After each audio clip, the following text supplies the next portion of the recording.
ST महाविद्यालयामध्ये मुलींच्या शैक्षणिक सुरक्षता आणि सर्वांगीण विकासासाठी कोणत्या विशेष योजना किंवा सुविधा उपलब्ध आहेत? की मुलींना आपल्या माता भगिनी ज्या आहेत त्यांची सुरक्षा हा आपल्यासाठी सगळ्यात महत्वाचा भाग आहे. त्यासाठी म्हणून आपण सुरक्षा व्यवस्था सप महाविद्यालयामध्ये निर्माण केली. पण मला असं वाटतं यासोबतच हे सगळं करत असताना याचा थोडासा व्यापक जर विचार केला ना तर मला असं वाटतं महिलांची विशेषतः विद्यार्थिनींच्या सुरक्षेची जबाबदारी ही सगळ्यांची आहे.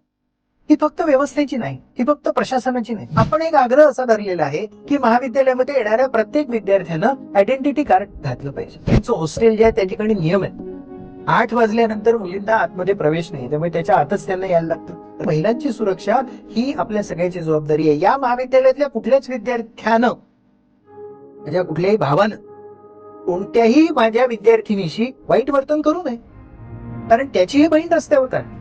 त्यामुळे कुठल्याही मुलीशी वाईट वर्तन करताना, चुकीचं वर्तन करताना मनामध्ये आलं पाहिजे की माझ्या घरी माझी एक बहीण आणि तिलाही तसा त्रास होऊ शकतो. थोडी ताकद आहे, त्या ताकदीचा सकारात्मक वापर जर आपण केला तर सुरक्षा व्यवस्थेचं एक सुंदर मॉडेल आपल्या महाविद्यालयात आपण तयार